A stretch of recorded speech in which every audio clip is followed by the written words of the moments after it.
Welcome to the hottest real estate topics on the planet, keeping you up to date with all the creative ways to buy and sell real estate without bank qualifying, so anyone can build real income starting today. Here is another great show with Dealmaker Bill and Pete the Rookie.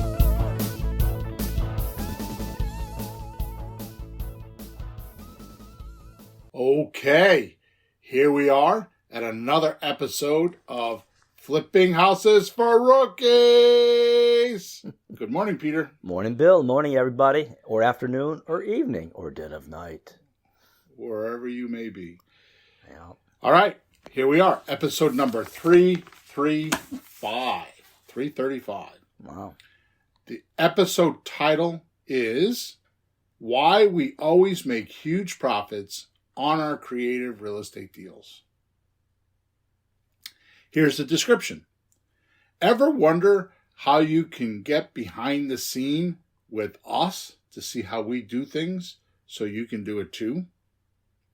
More to the point, how do we actually do the deals we talk about and make huge profits on every deal so we don't need to do a quantity of deals to make a lot of money? Mm-hmm. Maybe you wonder how we do all these without making mistakes. Or perhaps you believe it is our experience that you don't have to, it is our experience that you don't have that keeps us safe. Mm-hmm. What if I told you you could listen to this single 60-minute podcast and know everything we do? So you can do it too. In fact, once we take you behind the scene, you're going to be disappointed. Mostly because it is too simple without all the levers and buttons you think we have. See, the biggest obstacle most have in this, and the main rule, See, the biggest obstacle most have is the main rule about real estate is missing. It is not something you learn. It is something you do. But because it has money involved, oh boy, most get cold feet on the do. Today, we're going to show you a guaranteed way to stay safe and make tons of dough. Mm-hmm. Good. That's a good one. Mm-hmm. Mm-hmm. When you say, I've said it about 10,000 times too, but I'm going to emphasize it today. yeah, and when you say dough, you're not talking Christmas cookie dough, right? No, we're talking about the green stuff that has dead presidents on it. Yeah, it's like dead presidents. Oh, boy. All right. So let's do some of our housekeeping first. JR says, hi. Hello, JR. Hey, JR. So we record this podcast every Thursday morning, 9:30 a.m. Eastern Standard Time.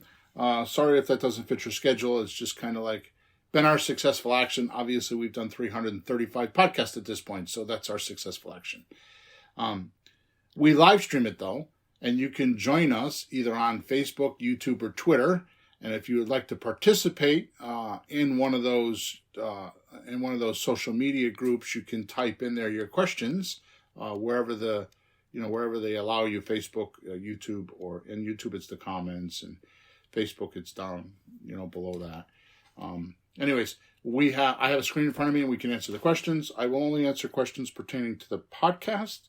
However, if you would like some help, we have a WhatsApp messenger group called Let's Talk Real Estate. So you can go there and join. It's for free. The other thing you can do is you can go to flippinghouses4rookies.com. Top right-hand side, there's a support link there. And those support tickets come right to me directly. I don't have a VA that answers them. I do all them myself. So I answer all those tickets. Or you can just go to flippinghouses4rookies.com/support. Last thing is, make sure you subscribe to us and like us or dislike us if you feel like you should dislike us, and leave a comment. Okay? That would be helpful. That's our report card. It takes us it takes me 5 or 6 hours a week to do this podcast by the time I write it and produce it and all that kind of stuff. So your feedback is important. That's kind of like your exchange for like us giving you all the information. Last thing is there's a link in the comments wherever you're watching us or listening to us. There is a link I'm sorry, not in the comment. I always say comment, the description. So if you go there, very often I give things away. I put tools in there. I put all kinds of goodies in that link. So if you're listening to this podcast and you want to implement that portion of the or a portion of the podcast, the tools are inside of the link of the description. Okay? Yep. So now that that's out of the way, here we go. Take it away. 3, 2, 1, start. Boing. Making money is a mastery, not a casual stone-skipping type activity. Dan Kennedy words. Really? Which means the more money you want to make, the more dedicated and focused your attention should be on making that money. Yeah. It is not something you can drop by for a month or two, pick up a magic trick or two, and then move on to another magic store to get another trick or a new trick. It's not the way to do this. Why does everything in this world have to be, it's easy, you don't have to bother? Almost every field, music, just learn, it's easy. 2 lessons, you can play piano in concert and buy houses, you'll be rich. Why do we expect it to be easy? I mean, what fun would that be if it was that easy? Where's the challenge there? Where's the pride? Well, it was easy. I'm not going to go off on a rant on this, but I will tell you the human mind has a absolute trap in it. And we all think it. And that trap is, I'll just set it on automatic and then not pay attention to it. Yeah, automatic, like our stupid emotions that come up by themselves, that kind of automatic. Yes. No! Oh, boy. And that's the trap, because when you set things on automatic and forget about them, they come back and kick your butt. Yeah, they come up at the wrong time. Yep. Okay, onward. It is not something you could drop by for a month or two, pick up a magic trick or two, then move into a different magic shop for a new trick. Until one day you have enough tricks to hit it big on Las Vegas stage. Doesn't work that way. Truth is, it is the little simple things that make the biggest success. But unfortunately, as human beings, which we all are, we need to make it complicated, struggle with it, often fail, before the simple things that work really good make sense to us. And by the time we figure that out, we've usually spent all our money. We've been to the hospital a few times for our injuries because we were harpooned. We've given up God knows how many times. Maybe even tried to reinvent ourselves. Oh, yeah. Or take the training and put our own twist on it. Or add what we think is correct instead of what was successful. Mm-hmm. To only make full circle and realize we had the secret formula all along and feel foolish we brushed it under the rug or made light of it because it was too simple when we heard it the first time. Well. See, most, including me, believe there is just a small difference between school or learning and experience. Most think there's just a slight little difference between the two. It's like school and experience. Right? Like there's this fine line between them. It's hard work to get across that line, but there's this fine line. But in the real world, what we don't realize is that in school, we're taught to try. and that trying counts for something. Oh boy, that's a little brutal there, Mr. Hawthorne. But interesting. In a school environment, coaches, teachers, etc., are pressured or even required to command their teams and students to try. Well, you really tried, and that's what matters. Here's your trophy. But it's not what matters. People are not taught and conditioned, but instead moan and whine. How am I doing so far? Sounds a bit familiar. But I tried hard. Yeah. Yeah, followed by, it's not my fault. I put a lot of work into this. Not my fault. I put in 20 hours or 20 years. I should. Mm-hmm. And then they expect a pat on the head, a gold star, and other rewards purely because of their efforts. This comes from, by the way, a job. I never understood when I had when I had my other businesses and I had 15, 20 people working for me all the time.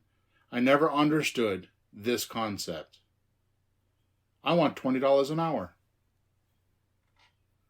Never understood the concept ever, still don't. Because here's what I got. I hired the guy for $20 an hour, and that's exactly what I got, was an hour of his time, and I had to pay him $20. The laws told me that's what I had to do. It didn't have to be a productive hour. It didn't have to be an hour that was the way I wanted it to be. It didn't even have to be an hour in the right place of my business. It just had to be, he was there for an hour. Pay him. Or she. Yep. Never understood that. Right? Mm-hmm. Yeah, there's some jobs that you have to actually work. My father was a barber. You got paid by the haircut. Even if you worked there, you didn't get paid by the hour. You didn't cut hair, you didn't get money. So some jobs like that. My mother worked piecemeal in a spring factory by the spring. But that's not often. Usually just you show up, get through the week, put your hand out. Right. Right? Nowadays, I'm not going to get into the political regime that we're in right now, but nowadays, hell, you don't even need to work. No, you stay home. You just need to say, I think I should. And you should, and just get it. They were talking. I think I should get $600 a week for my pay.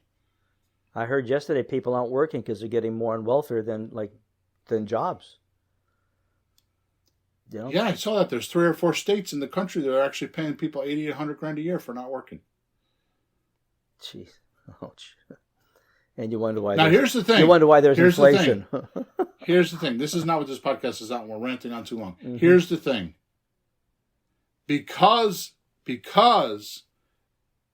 most are trying and feel like they should get a pat on the head, many who go unrewarded for trying become bitter, resentful, jealous, and mystified by others successful, especially those who seem to have gone through less pain to achieve it. Operative word there, seem to have. Mr. Dan Kennedy, thank you. Those are his words. Yeah. But in the real world, trying counts for nothing except to get you the lack of. Mm-hmm. We went through a whole episode. I should have put that in here, and I did a whole episode about hiring a who, not doing the how. Yeah. Right? That's what that's all about. By the way, in my world, try is past tense for I couldn't do it. Mm-hmm. Anyways, that's not why we're here. Enough of that. I'll get off my soapbox. Hopefully I am impinged. Yeah, you're trying to make us all feel good, right? Oh, yeah, that didn't work. Here's what I want to talk about today and give you examples of. Mm-hmm. The formula. The formula. Yeah. The Okay. one that you've never heard before. Yeah, Wow. right. You've heard this like 10,000 times. Okay. Money now, money monthly, money later. Mm-hmm. It's too simple. You hear it and you think, that's too simple. I promise you, I don't care what industry you are in. I don't care what you do. I don't care if you, all the way from prostitution to drug dealers to President of the United States to business of owners of businesses to CEOs. I don't care where you are in this world. If you want to set yourself up for a future of freedom, you have to do money now, money monthly, money later. The most proven retirement early formula on planet Earth. Mm. Why? Because what other thing can you do other than real estate in this world where you work once and get paid multiple times over and over and over again? Why do you think, Peter, so many people gravitate to real estate? Well, That's the reason why. they've heard it's successful, but no one's explained it like you do, where there's money now, money monthly, money later. So I'm not sure how people are looking at that, if they're even thinking of a breakdown, how it turns out. But those three things are very important, because Right. you need all that. You need some money right now. We all have like, gee, I wish I had more money right now for bills. And we all need money like, every month for things, continual. It's monthly, not just this month. It's continual. And then it's nice to have, hey, later, money's going to happen later too. I mean, you can't be it. But explaining it that way is a huge difference than just real estate is good. I mean, if you go do a bunch of flips, make a bunch of money, and you finish a flip, what do you got? You got nothing. You got no cash flow. You got no money later. It's gone. How are you going to retire on that stuff? It's a job. You got a job. It's not the worst job, if you're young and strong and muscled and got hammers and saws and things. But how long you want to do that? Then what? So the way you explain it, boy, that's a formula. You can look at your life and match it up to those three components and work with it. Like, what do I need right now? Like to get rid of that bill, pay that off, What do I need every month? Jay Abraham says there's only three things you need to do to make money in a business. Yeah. Or increase your income in a business. Yeah, I remember them. Go ahead. I remember some of that. 1, get new clients. Yep. 2, get the average ticket price per client up. Mm-hmm. And 3, get them to come back and buy more. Mm-hmm. That's money now, money monthly, money later, as far as I'm concerned. Wow, yeah, I never connected the two. That's interesting. Yeah. There is nothing else on planet Earth, I promise, and I would love a support ticket or a phone call or something to tell me what else does this. I mean, you could say a business does it, right? But look what happens with a business. I mean, I own 3 of them right now. Every week there's something. I told you I was going to take this week off. We started this week. It's usually Christmas week. I take the week off. Yeah. It's like I'm struggling to go do some shopping and stuff because I got applications for people that want to be in houses. Christmas is the best time for us. I got a house I got to buy. I have another house that I'm trying to sell. I mean, I think I've got 3 houses that I'm trying to sell. You got a deal. I think you got another deal that I haven't told you about. Oh, good for right? me. So, yeah. So I mean, it's like there all of a sudden there's a bunch of transactions. So, yeah, no, we've seen that. People, December's bad for real estate. Now, I remember selling even with a realtor too I think 2 during December. I remember for sure the one in Newington. And so it happens. It's not like it doesn't happen. If there's averages and things, that's one thing. But your life is not an average. It's if you have a house, you can buy a house, you can sell a house whenever. So don't worry about averages and rates and percentages. You're working on your deals. One here, one there, the next one. It could be the second, it could be tomorrow, any time of the year. So don't go thinking, this time of the year, blah, blah. Forget it. Keep trying. People in the mood to spend money. All right, so let's flip this formula: money now, money monthly, money later, over, and let's look under its belly. Oh, okay. Let's see why it is so vital to our lives and our best financial future. Mm-hmm. So, this is kind of an off sprout of the coaching call I did a couple weeks ago, which you were on, and I put the Money Now, Money Monthly, Money formula ahead of all the other formulas. Remember when I did that? Yeah. Do you remember that night? Yeah. Okay, so watch this. If we use this tool first in the deal structure instead of last, normally I tell you, you check your deals with, does it have money now? Does it have money monthly? Does it have money later? Yeah. So it's like checking toward the great end. Right? Yeah, the great equalizer, right? Yeah. So it's like, if you use it in the beginning instead of the end, and just go into it with that viewpoint, it will actually help you structure the deal. Now that's as opposed to using the loan to value. Is that the other approach you're meaning? No, I just mean that if your mindset is, where is my money now? No, I get that, but if we don't do that first, what we do first? If we didn't, like, what were we doing first? Doing loan to value first. So you would do well, yeah. Well, the script nowadays is all about the price. It's about the payment. It's about the duration. It's about the deposit if they talk about it. Right. Right. If you're going to get a deed, you're going to want to know the loan to value ratio. But for a very long time, I thought if you knew what they owed on the house, and you divided that by how much it's worth, you have a loan to value ratio, and you know which offer to make. That's something I've taught forever. Just go to flippinghousesforrookies.com, scroll down to the bottom of the page, and there's a free course there, and you can go get that. It shows you exactly how to do that. Yeah. Right? So what I'm saying is as you're collecting data, like in the discovery step, which, by the way, next podcast, 336, is going to be all about collecting this information. Okay. Because it's been too confusing and we've gotten away from it. So I'm going to reel it back in on what information you need to collect and why. Good. So it makes it really simple. Well, it sounds practical. Yeah. So if we use this tool first in deal structuring, meaning the money now, money monthly, money later, instead of last to qualify the deal's integrity, here's what we find. You should already know, one, if you know what you can sell for, it's way easier to negotiate anything, right? Oh, sure.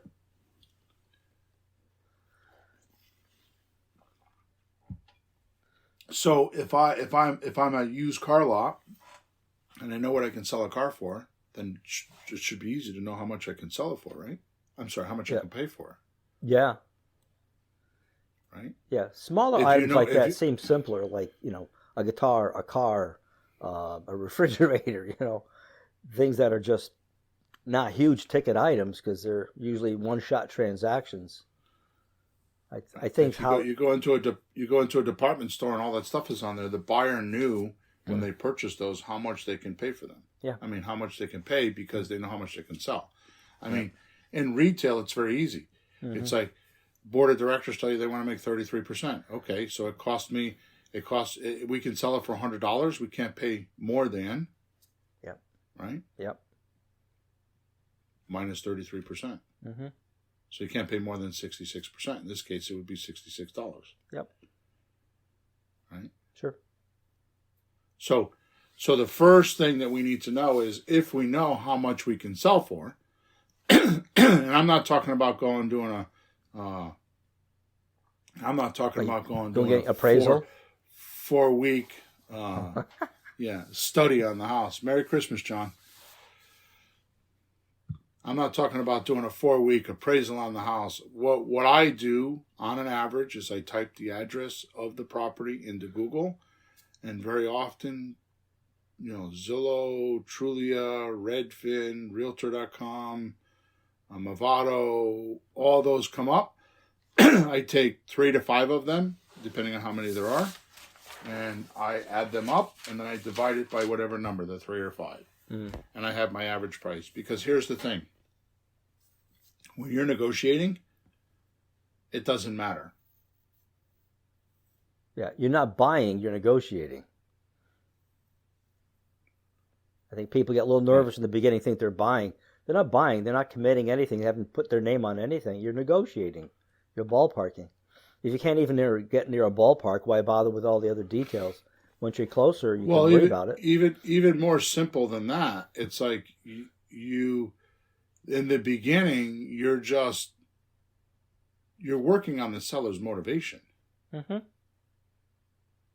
So all you're doing right now is saying you're proposing. It's like proposing to a significant other that you want to marry. You know, oh, Peter, will you marry me? No, Bill. You know, see, I mean, the point is that you're giving proposals. It's either a yes or no. Yeah, I just want to see if he's willing to work with you even. Like, what if he just won't even budge on anything? Like, the numbers don't matter. He won't budge on anything. He's so far off. So then if it gets closer, you can fine-tune the numbers and things can change. Just because you say something to somebody, like in the first 5 minutes of a conversation, you're not committed to it. You get more information, you tell them, well, listen, did a little more research and I found out this. So I can pay more. I can pay less. I can't pay at all. Things move around. That's okay. It's real life. Yeah, it's kind of like when you say that, it's kind of like I watch, Pawn Stars. My wife's like, why do you watch that stupid show? Because I'm interested in the artifacts they bring in and what they're worth. Yeah. But there's been many times a guy will come in and be like, I want $5,000 for this. And they come in and they're like, oh, this is worth $50,000. He doesn't say, okay, I'll give you $5,000. He's like, how much do you want for it now? $50,000. And he'll pay 40 or 20 or 30 or whatever, right? We do the same thing. Yeah. JR wants to know what defines having a profitable investment property in your own terms where habitant liable damages can be mitigated. So the answer to that question is we don't rent. We sell on owner financing, so on a lease option. So the seller, the buyer is responsible for the repairs. If you're worried about them doing repairs, you're going to get at least 5% down. These days we're getting almost 10%, but you get 5% down. So at a $200,000 house, you're going to get 10 grand. Just don't use that 10 grand. That's the money now. Just don't use it. Put it in the bank, and you have 10 grand to fix any problems or damages or mitigate anything you need to do. You could do that for your first deal or two until you get a chunk of dough, and then after that, you don't have to put all that money in. You can start taking a percentage of that money, like 50% or 30% or 20% or whatever. The idea is to set your business up. Another thing that I do, which we're off track here, but another thing that I do, I was just talking about this the other day on another call, is when I set up my money on a deal, I always try to pay the mortgage a month ahead.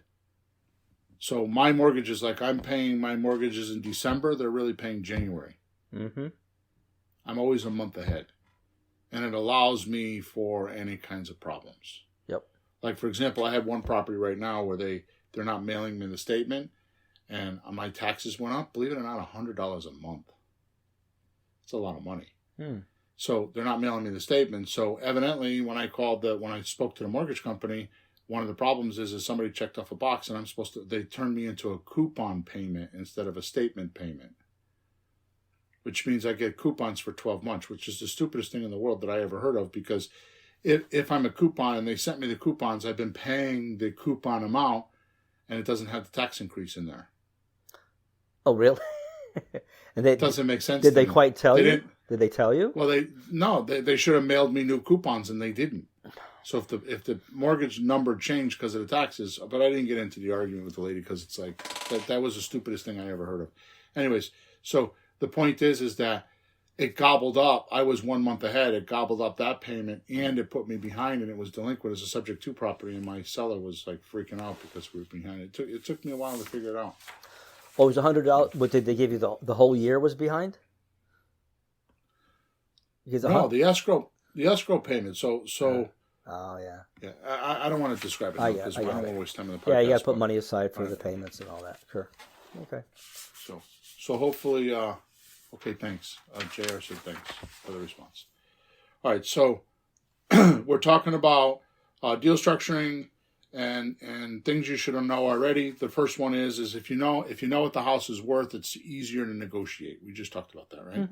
And it's easier to say, okay, I'm pretty certain the house is worth $100,000, so anything below $100,000 I can make money at. It's much easier to negotiate. Too many people go to deal and they don't know what it's worth, and then they negotiate and they're lost. That's the reason why, because they don't know what they can sell it for. Number two, I am going to make you the most powerful negotiator on planet Earth right now. And I am not even joking. When I learned this, my life changed. Mm-hmm. You ready? Yep. The secret of negotiating is the one who wants it the least has the most power. Mm-hmm. Even if you want it really bad, don't show it that you want it really bad. Come on, time for poker face. Exactly. This is where neediness comes in. Mm-hmm. Way too many of my coaching clients or new students are needy. They are begging for deals and don't even know they're doing it. Yeah, sellers can smell They're- it like a shark smelling blood in the water. They can feel it. They know. The faster you chase a seller, the more you chase a seller, the faster they run. Yep. Just the way it works. And the last thing you need to know is all you need to do to make deals, which as long as you have their willingness. So all you need to make a deal is the seller's willingness to do it and their price, their payment, whether it's the payment they want to receive because it's free and clear, their mortgage payment, whoever you got to pay, your payment. In other words, does it make sense? Because that's where your money monthly comes from. Mm-hmm. The duration, which means the time of the loan, and a down payment if they talk about it. Yep. Okay, so now time for the magic. Okay? Mm-hmm. Plug these numbers into the money now, money monthly, and money later formula. And here's what happens. It automatically, mathematically shows any holes in the deal. Mm. If you look at it from money now, money monthly, money later, it automatically shows the blemishes in the deal. Mm-hmm. So if you have the price, you have the payment, that this is what the seller's willing to do, right? You have a price, you have the payment, you have the duration, Yep. and deposit if they're asking for one, or down payment if they're asking for one. Mm-hmm. By doing money now, money monthly, money later, it will immediately, like oil and water, surface to the top. You know, you would do that for anything you're buying, again, refrigerator, a kitchen table. But, there's three numbers that could potentially be happening here. So it looks more complicated, but it's three numbers that the seller wants and three numbers that a buyer may be willing to give you. And you're standing in between them, looking to the left and looking to the right.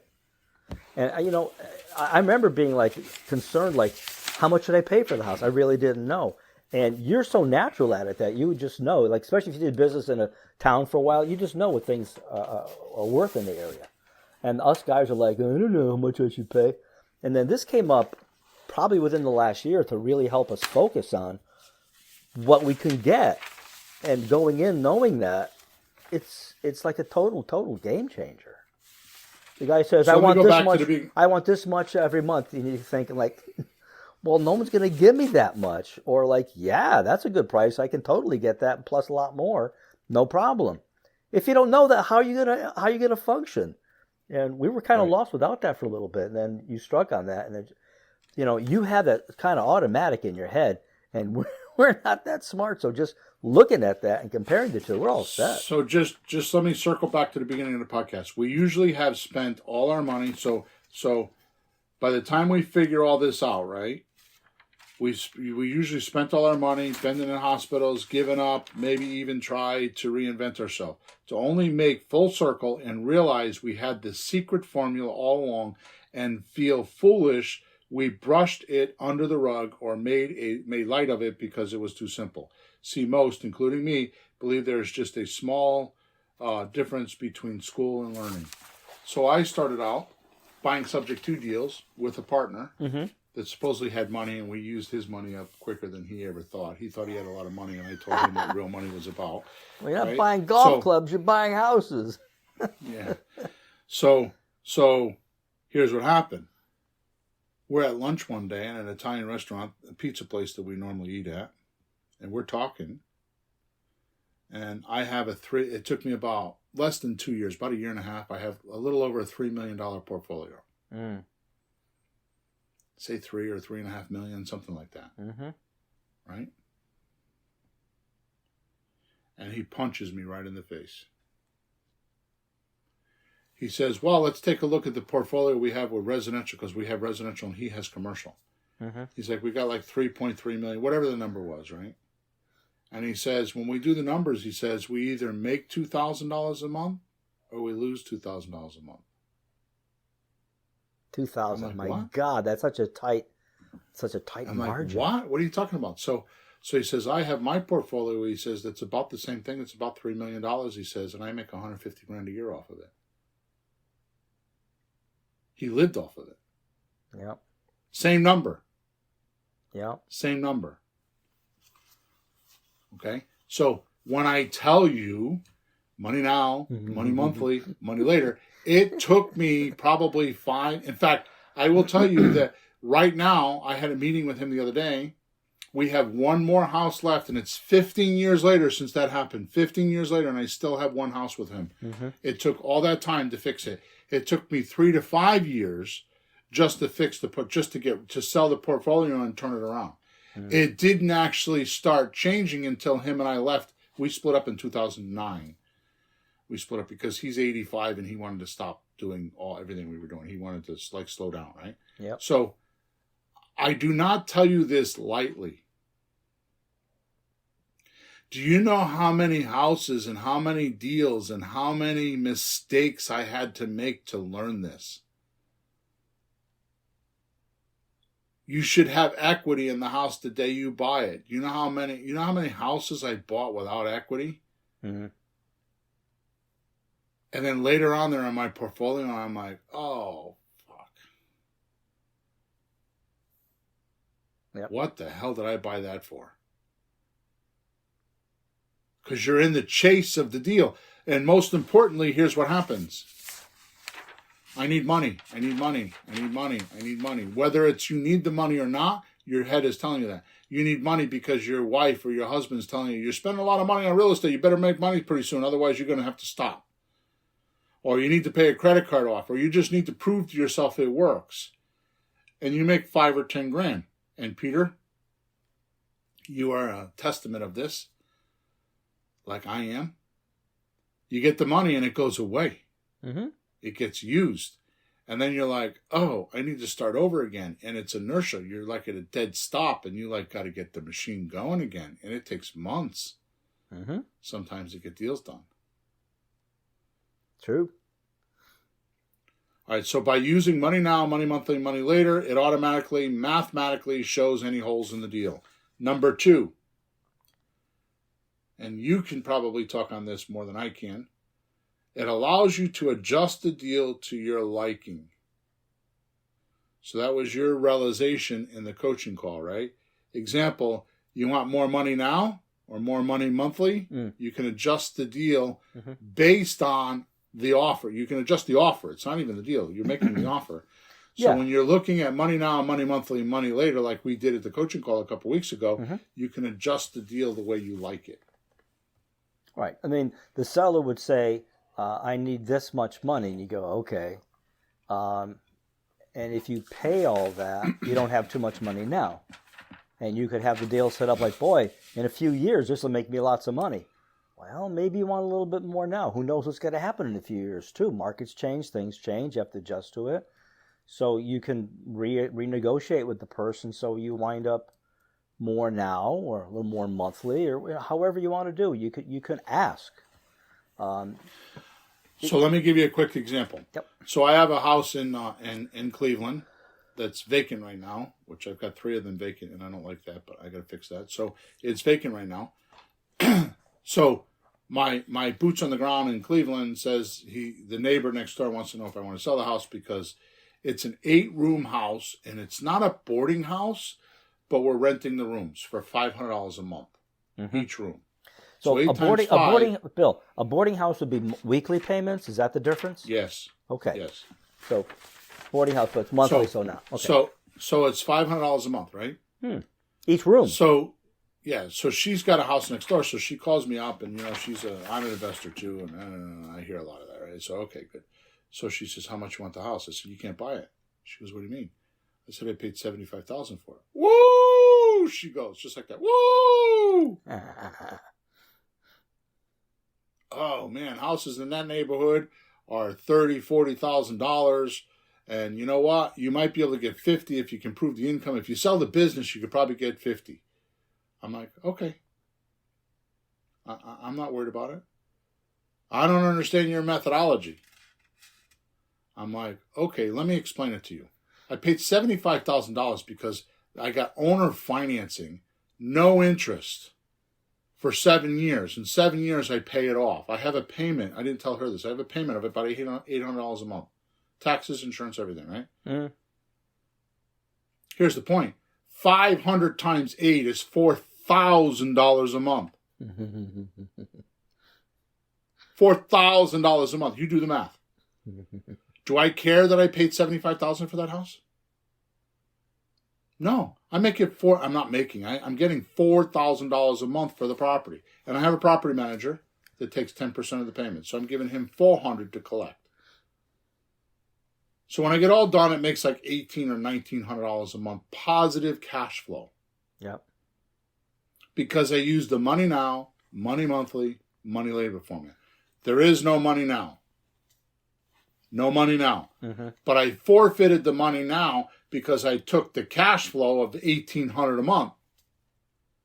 And the money later is every time I make a monthly payment that my tenants are paying me, right, out of the $4,000, I reduce my payment by the $800 or $900 the mortgage payment is. Oh yeah, by the way, in 7 years, I own the house. I pay the house off in 7 years because there's no interest. Yep. So I went after the money monthly and the money later because I looked at the formula before I made the deal and consciously made the decision. There's no money now. Matter of fact, it's costing me money now. It cost me a couple grand for the closing, and I had to put like $3 or $4 grand into it. But who cares? 2 months, I get the money back.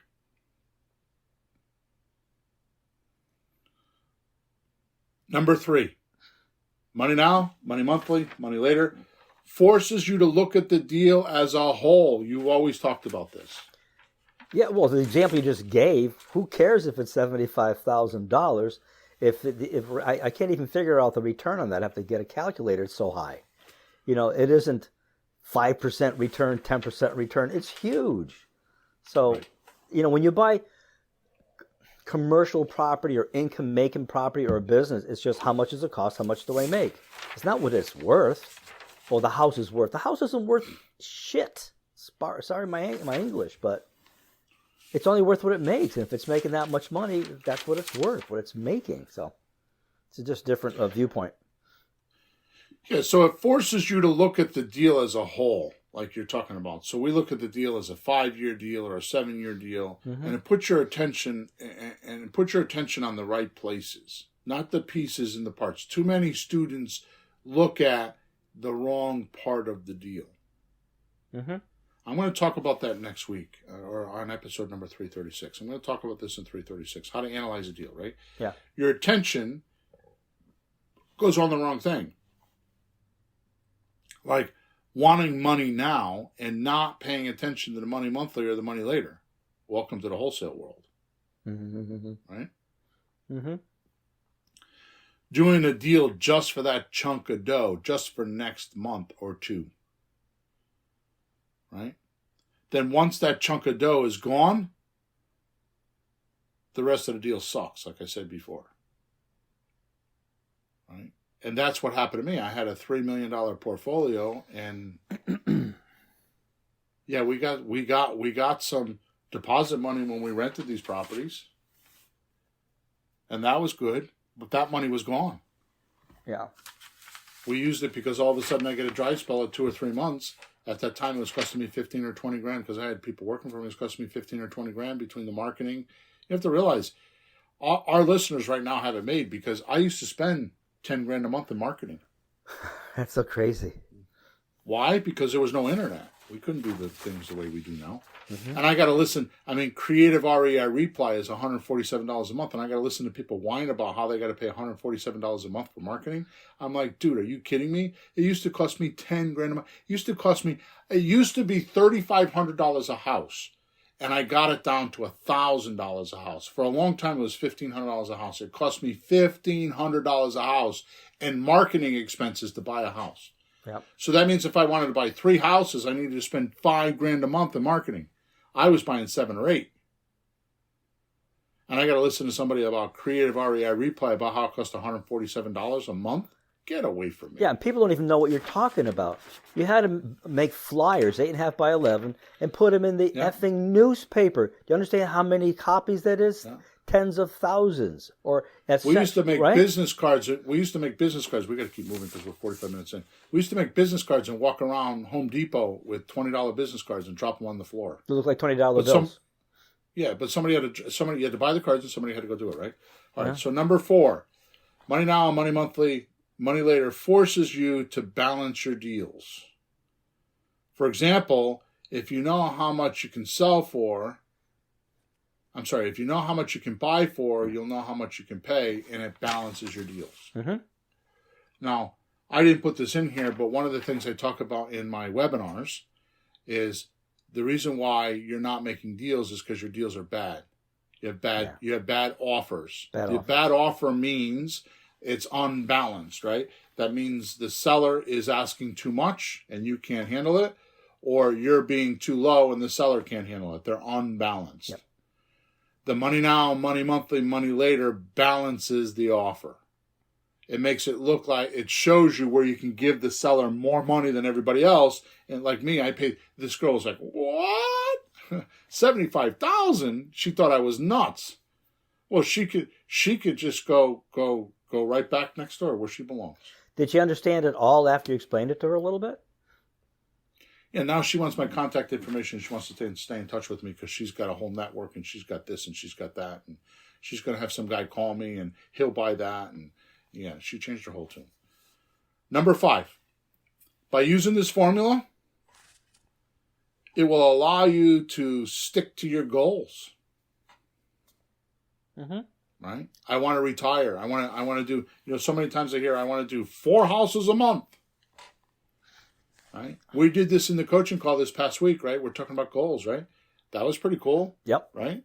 Yeah. It wasn't just like the goal, but then I started breaking it down. Like, what's the reality of that goal? And I still have a few more steps to do, which you haven't seen yet. But the point is when I started breaking it down, it's like, oh, so you want to make $5,000 a month? Well, that means you need to have this many. You need to have 10 houses paying you $500 a month. To find 10 houses, this is how many leads you need to have and how many phone calls you need to make. It's real. We make it real. That's what we do in coaching is we make it real. Yeah. The breakdown was very interesting. You had a couple other points I won't get into because that was our but some other, like, where are you starting from? Like, I want to reach this. Like, where are you? Oh, God, I'm nowhere. Right. Yeah. You have to, where are you starting from? So let me break this down into deal structuring. Okay. So let me give you some examples of how we do this with numbers. Yep. Okay. So we'll say the house is worth $200 grand. They owe $172. Okay. Payments are $1,080, but they're 3 months behind. So that puts it at a total of $3,240. Yep. So that means to get this deal, you have to catch up the payments. So immediately you have a down payment. We got price. We had the price. Yep. Right? We don't have the price. We have to get the price, the payment. So we had the payment at $1,080, right? Yeah, because we tell them that's what we'll pay. And we have the down payment. So we have the price and the down payment because the down payment is going to be $3,240. We need to catch the payments up. Yeah. So now we need the price and we need the price and the duration because we have payment and we have deposit. Right? So the house needs a little bit of work, but just cosmetic, nothing major. Yeah. Right? So this is the same deal we did in the coaching call. I'm just using it because it's available. So the seller lost their job and is going to transfer out of town to get a new job and start over again. By the way, this is very common since COVID. This deal. So here we go.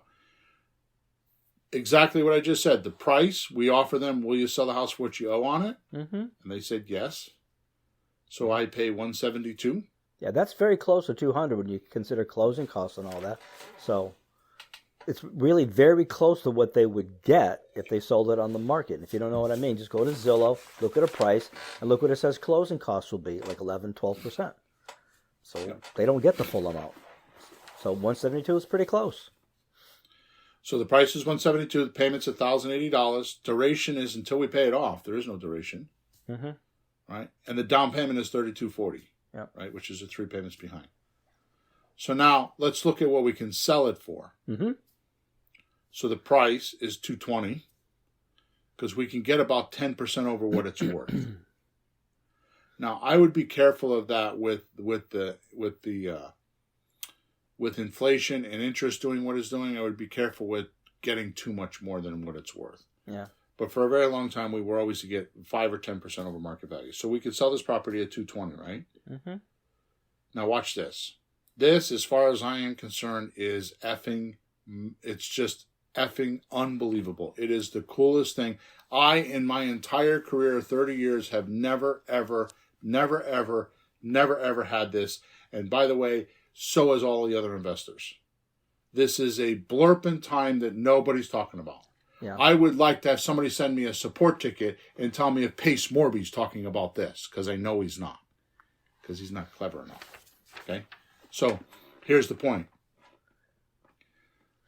My payment is $1,080. When I put $220,000 into a mortgage calculator, the current interest for when I did this was 6.7%, which now is 7%. Yep. Since I wrote this, because I wrote it over a week ago. Yeah. Right? It's 6.7%. So if I put $220,000 into the mortgage calculator, because I don't take the deposit money out, I just put what I sell for. That's how I figure out my payments. I don't go to Rentometer. I don't try to figure out what the leases are in the neighborhood. I don't care because I'm not leasing the house. I'm selling it. I'm just letting them rent for me until I can get their mortgage done.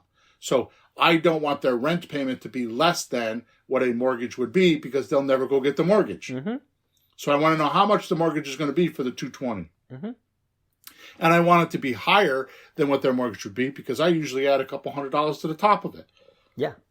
And I tell them the big fat landlord, meaning me, is taking an extra few $100. You want to reduce your payments, go get a mortgage. You can reduce your payments usually by $300 or $400. And I motivate them to go get a mortgage. Well, Bill, who would rent something for what they're paying on it to break even? Who would do that? No landlord's breaking even. They're charging $200-$300. There's a lot of them. The one I bought, I bought yesterday. Is when they have tenants in there, not in our world. No, when they have tenants in there for years and they leave it, and the prices go up. That's different, but they don't start off that way. So usually. by default, $220,000, 6.7% interest with the taxes and insurance and everything. The payment's $1,961.68, $1,961.68. Compared to $1,080. Yep. Wow, that's that's nothing we did. That's just what the market did. That's just knowing what I'm telling you right now and letting the math do its work. Yeah. So you're basically that's buying that's $881 per month. That by the way, you have to put that in a special bank account. Yeah, what's it called? HIP National Bank, baby. Well, you're buying on old prices or old money, financing, and selling on current money financing, which is up because of the economy. It just happened. Right. It's like when you own something for years and years and years, you make money. So this just happened, in a short term. Old mortgage rates, new mortgage rates. And it's a blurb in time because it's going to change. Yeah. Okay. See, now let's move on. Now we know what we can sell for because we know we can get $220. Even if we got $200, who cares? Yeah. We know we're still at $1,800 or $1,900 a month. I told you I had $200. I would rent this thing for like $2,000, $2,100. Mm-hmm. Right? Yeah. And I would easily, oh yeah, by the way, I would do down payment assistance, so I'd probably pull about $1,000 out of this thing. Right?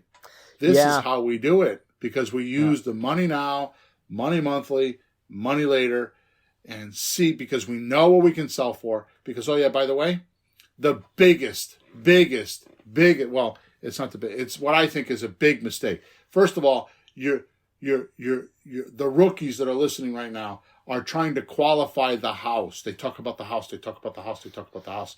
Screw the house. You want the willingness of the seller to be able to give you a deal like this. And the reason why I don't worry about the house is because the house is just the bait. Because we're buying and selling the paperwork. We're buying and selling the loans. That's what banks do. They don't care about the houses. They want the paperwork. They want the interest. They want the payments. That's how they make all their money. They want their fees, their late fees, all that stuff. That's where you make your money. Yep. Right? So the point is that the house to me is not a house, because I'm not buying, fixing, and flipping. If you want to sell on the MLS, yeah, the house is extremely important. It's got to look pretty. Mm-hmm. It's got to be up on stage. You got to put it on a pedestal, and you got to give them everything under the moon, because the bank is going to take all their money, so they can't afford to do anything for the next 5 years, and they're going to want you to do it for them before they go in. But in this house, it could be an ugly house. It could be a handyman special, because they're not buying the house. They're buying the opportunity to own a house, because they normally couldn't do it because they don't bank qualify. Yep. So they're buying the opportunity to purchase a house where they never would have. They found you, you're a needle in a haystack, and they're grateful that they even know you, that they stumbled on you, that they even found you, because we're rare. And they're not going to complain about some of the windows. The panes of glass are a little cloudy. They're not going to say anything about that stuff. They're happy to have a house, or they're going to rent for the rest of their lives. This is a lifesaver. We're going up on the hour, and we still have a little bit more to do. So now we know what we can sell the house for, right? Mm-hmm. So let's break it down. Mm-hmm. So now we have money now, money monthly, money later formula to start to adjust the potential deal. So money now is just $2,760. Mm-hmm. Here's the reason why. We're going to get 5% down on the 220, which is $11,000. Mm-hmm. We said it needed repairs, so we're going to figure on $5,000 for repairs, just to figure it in the formula. And we have $3,200 for payment. So if you take the $11,000 minus $5,000 in repairs minus the down payment, from the $11,000 we end up with $2,760. Okay. Right. The money monthly, like I said, is $881. We just figured that out, 1961 minus 1080, right? And then the money later is $37,000. The reason why is because you're going to take the 220 and you're going to minus the $11,000, so it's really 209. So you take 209 minus the 172. So you're going to take the 220. They gave you $11,000 down, so they only owe 209. You're going to take the 209 minus the 172 that you paid, and it's $37,000.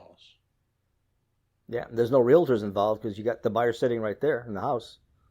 There's no commissions like that. So now we're looking at this thing, right? And we're looking at it. We're saying money now, money monthly, money later. So that would be the typical rookie would look at the deal and they would make a decision. But if you're using what I'm telling you to do today, the money now, the money monthly, the money later, you can do like what we were talking about with you earlier, is you can rotate the deal or alter the deal so you can make it the way you want it to be. Because that's not the only way to structure the deal. And people want to know all the time, how do you know which deal to do? This is how I do it, because I look at the money now, the money monthly, money later, because I know I want money now. I want more than $2,700 a month. I mean, $2,700. I like the deal. I like $881. I like the $37,000, but I want more than $2,700 up front. And how would you do that? So what I would do is, I'm going to come off my notes because otherwise I'll get confused. What I would do is, instead of selling the house with the $5,000 worth of repairs, is one way I would do it. I would want to make the decision. I would want to see the house and make sure it's livable, because one of the things I like to see is, how popular will this house be? Yeah. How many buyers will say, yes, I want this house? Kind of like American Idol, right? they vote for everybody. Yeah. Right, on their phones. So if you're putting this on the MLS, it's like American Idol. Like, here's my house, vote for it. Do you like it or don't you? Mm-hmm. And the more people that like it, the more chances you have of selling quickly. Which, by the way, if you're a scaredy cat and you're nervous and you haven't done a deal, right? I didn't even notice. 10:24. That was a half an hour ago. Rocky says, that's huge. Merry Christmas, gentlemen. Whatever we said a half an hour ago. So you're worried about doing deals. Just sign somebody up with an option first. Say, I can put you on an option agreement for 30 days. Let me bring it to the market and let me see what I can get. Mm-hmm. Imagine that. You put somebody on an option agreement. You go market the property. Get used to marketing the property, which, by the way, marketing the property is put it on Facebook Marketplace and or Zillow, Craigslist, any one of those. And you get people to actually give you feedback on the house. So how hard is it to negotiate with your seller when you already have the buyers telling you what they're willing to do? Right? Who's teaching that right now? Right. In this case, it's a subject to we're going to get the deed, but instead of just doing that, do the option first, and then do the deed in 30 days. So you're not committed until you know it's okay. Right. So in this case, what we could do is we could sell this thing as a handyman special. Because it's just dated. It's not. The repairs aren't like they're not causing somebody not to live in the house. Yeah, it doesn't disturb the livability. So all this encompasses now is, you ready? Mm-hmm. You ready? I'm going to teach this to you right now. You ready? Yes. The first one where I'm making $2,760 for a down payment. Mm-hmm. The ad says house for sale, no bank qualifying. Call this 2400, this 24/7 hotline. Yep. And we'll explain it to you. Okay? Yeah. I make $2,700. Now, this is what I'm talking about. This is why you want coaching. This is why you want somebody like me in your corner, because when you learn these little things, and I told you it took me all these years to come back with these simple little things. Yep. All I'm going to do to change this deal is go like this. The ad's going to say, house for sale. No bank qualifying. Handyman special. Call this 24/7 number. That's it? Well, with that, you wouldn't get a single mom with kids who doesn't do repairs. You'll get somebody like, oh, I'm handy. Let me do that. And he'll you'll get a mom with kids, but she got a guy on the hook that's going to do the work for her. Oh, yeah, if she has that. Yeah. If not, well, some people, it wouldn't work for some people. Some people, that's exactly what they're looking for. They want that because they want the deal. They want to put a little bit of equity. They love doing that stuff. They'll do it their way. It's fine. Right. You'll get the right person because that's what you're asking for. Okay, so we're still doing this. I'm going to give you one more example, and then we're going to bug out, right? Mm-hmm. So the first deal we were making $2,700 a month. We're making $881. I'm sorry, $2,700 now, money now. $881 a month, $3,700 in the back end. $37,000. I'm sorry. Mm-hmm. Right. Don't shortchange yourself. The second deal is I just changed the ad, made it a handyman special. So now what happens is I turn that deal. Let me see, 11,000. Well, you add 5,000 to the 27, right? Because you're not doing the repairs this way. Yeah. So you get to keep 5,000 from the 11. So 27 plus 5,000. So it's 77.60. Yeah, you can keep that money now. So by one sentence and by using money now, money monthly, money later, I just made $5,000. Mm-hmm. Agreed? Because all I did was just use this formula. Mm-hmm. Okay, let's take it one step further. Instead of asking 5% down, which is $11,000, what if we ask for 10% down, which is $20,000? But they have $10,000 now. Yeah. Right? They have $10,000 now. Well, I'm assuming. I mean, nothing's in stone. I mean, if you could do anything once you have somebody in front of you, right? Well, you get a bunch of people. You see who has the most deposit money and the most payment money. You just see who's got the best numbers. Right. It's like an auction. Now watch this. Right. Exactly. We do those too. Yeah. Now watch this. Watch this. So they have $10,000 now. Yeah. And they say, okay, so I won't put anybody in a house for less than 5%. If they don't have 5%, no matter what, I won't put them in the house. Yes. So It's not a rental. It's not first and last. Right.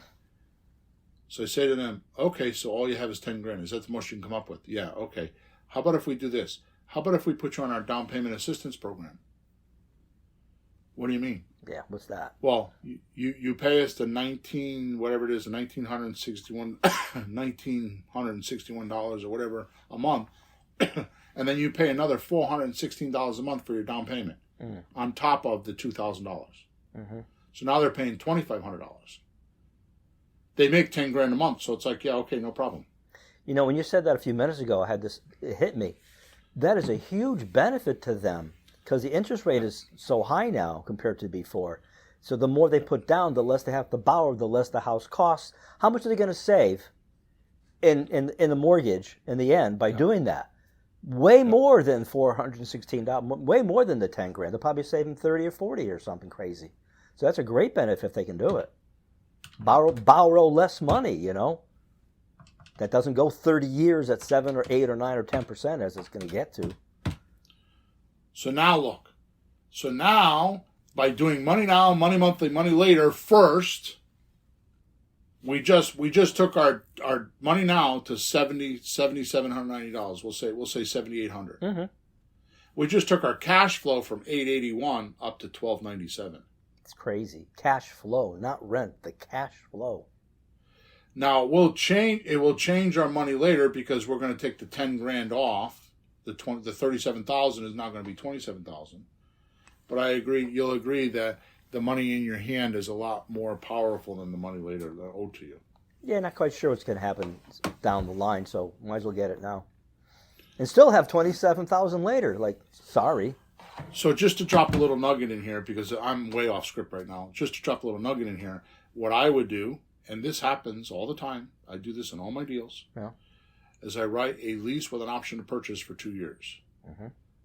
So their payment's going to be $1,900 and change, or we'll say $2,000 plus the $416 a month. So they're going to pay $2,416 a month.